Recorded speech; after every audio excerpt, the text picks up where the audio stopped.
From North Korea's Kim Jong-un's passion for Emmental to his love of coffee to, frankly, his ruthless lust for alcohol, here are the ins and outs of Kim Jong-un's eating habits. North Koreans may be starving right now, but the leader is known to splurge on the most expensive food in the world. Kim Jong-un loves Emmental cheese imported from Switzerland. It is one of the creamiest cheeses made from cow's milk and melts very easily. It is not low in fat and is believed to be one of the reasons for his weight problems. Kim loves Emmental cheese, a taste she acquired during her school days in Switzerland. One of Kim's eating habits is that if she likes something, she will go to an almost inhuman level.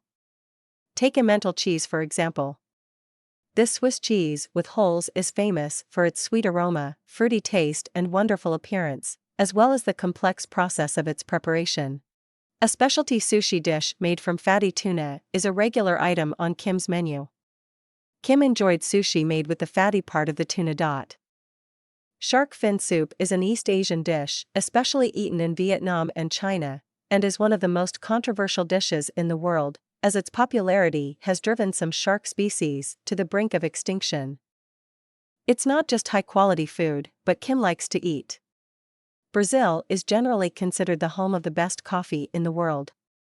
It's not clear who prefers which brand of coffee to import, but some of Brazil's more expensive coffees, such as Fazenda Santa Ines, run up to $50 per pound.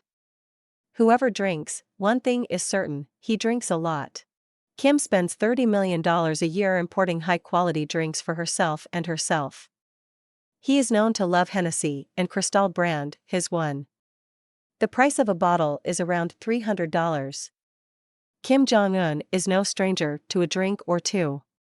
In fact, he regularly imports more alcohol for his personal use than most people drink in a lifetime. Described by Roederer as a superbly balanced and refined champagne with unparalleled length, Cristal is known for its silky texture and fruity aromas. Considering the name Crystal is almost synonymous with a lavish, extravagant lifestyle, it's no wonder Kim enjoys it so much. Wine bottles with dead cobras in them are something many Koreans and Chinese people drink from. They believe that it helps to improve sexuality. Britain's Metro reported that the top leader drank it to conceive a second child with his wife.